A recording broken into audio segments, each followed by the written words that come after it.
This is One-on-One.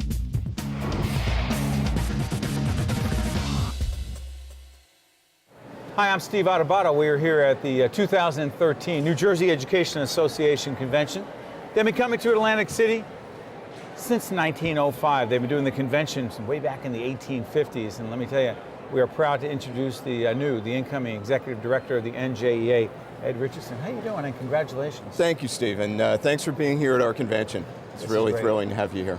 Well, I'll tell you what, we are here. Our colleagues at NJTV and Mike Schneider, my colleague and good friend, is going to be here a little bit later. But Great. You know a little bit about the connection between the NJEA and public broadcasting, do you not? Yes, I do. My background at NJEA started in our communications division. I had a job where I was responsible for partnerships with other organizations, including public television and public media, really. And back in the days of NJN, we had... NJN, the precursor to NJTV. Right. We had a relationship where we underwrote some of their public interest programming, the news and election coverage and so forth. And about 19 years ago, we were looking to try and expand that partnership. And at the time, we were producing a show called Classroom Close-Up New Jersey. The Classroom Close-Up series that celebrates the 20th anniversary as we speak. 11 Emmys later, go ahead. 11 Emmys later. One of those Emmys was won when the show was actually being aired through paid programming. We were buying paid TV slots. So we were convinced that we were producing an excellent program that very few people were watching because it's very hard to promote that way. Sure. And NJN partnered with us through a co-production agreement. And the rest is sort of history. I mean, our experience as a partner with public television has been nothing but stellar. As you said, 11 Emmys later. Sure. The program has a broad audience now, and it fulfills a really important mission, I think, in terms of educating the public about public education and the wonderful things going on in our schools. Curious about this because our partnership at the Caucus Educational Corporation, together with our partners in public broadcasting and featuring Classroom Close-Up, is to tell stories, is to try to get beyond all the noise sometimes down in the State House and focus more on educators and people connected to education. That's a lot of what you're about. Yes. You know, education tends to be boiled down, as many public policy areas do, to sort of sound bites. It's very hard to tell the story of public education correctly in a soundbite. And Classroom Close-Up and other opportunities like that give us a chance to really dig in a little bit more and really explain how this works, how the business of education takes place, and you know, what's successful. Speaking of stories, Ed, your story, when did you get into the education field and why?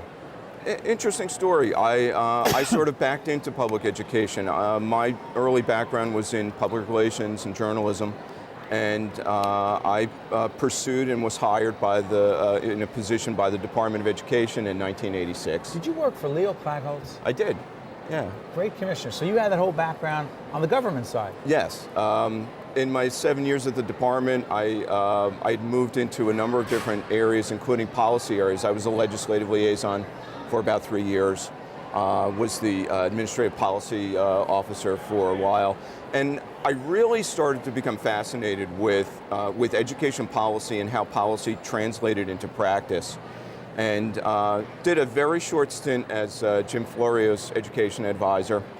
And you know, no offense to Governor Florio, but the end of that administration was really the beginning of a new career for me, because otherwise I would never have pursued a career with NJEA. You saw an opportunity to look at education, to deal with education from a different non-governmental perspective? And Exactly. What does the NJEA offer in that way? The NJEA gave me the practitioner's view. I worked very hard at being empathetic about the lives of our members and trying to see the world through their experiences. And it was very eye-opening. The thing that was most gratifying about coming to work here is how appreciative our members are of all the things that we do for them and do with them. For example? For example, you know, back when school budget elections were a very big thing, we would try to go out and work with our affiliates to help them get their school budgets passed.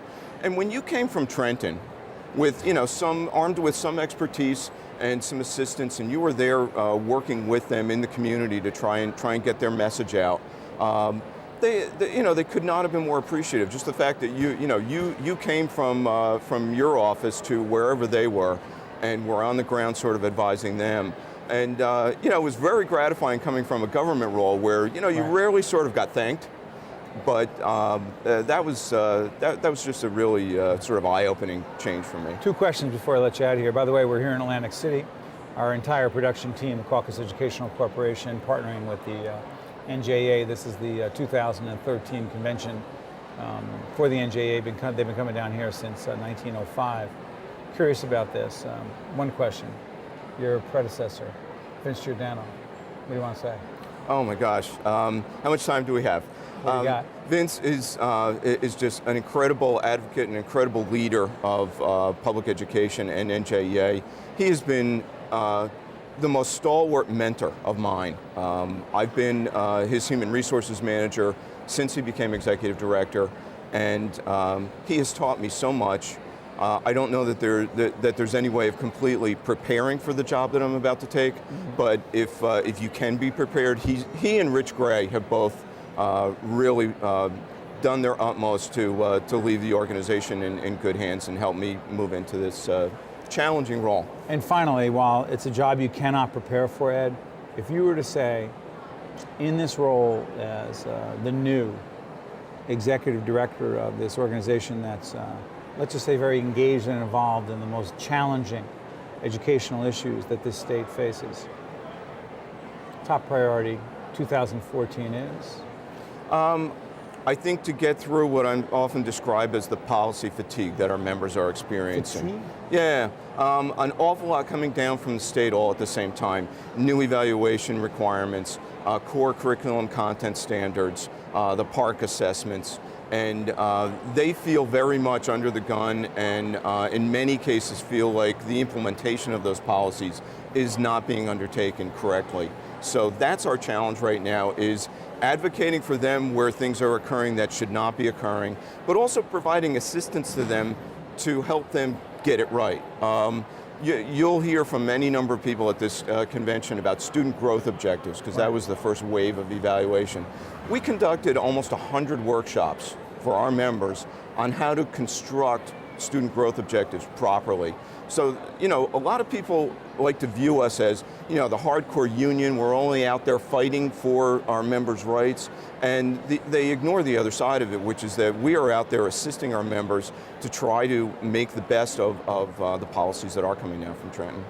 I want to congratulate you. We Thank know you. you have a daunting challenge ahead of you, and we look forward to many interviews in public broadcasting with you down the road. One-on-One with Steve Adubato has been a production of the Caucus Educational Corporation, celebrating 25 years of broadcast excellence. Funding for this edition of One-on-One with Steve Adubato has been provided by the New Jersey Education Association, activists in cooperation with the American Medicine Chest Challenge, Choose New Jersey, NJIT, Health Republic Insurance of New Jersey, Berkeley College, and by the Healthcare Foundation of New Jersey. Transportation provided by Airbrook Limousine, serving the metropolitan New York, New Jersey area. One-on-One with Steve Adubato has been produced in partnership with St. Joseph's Healthcare System.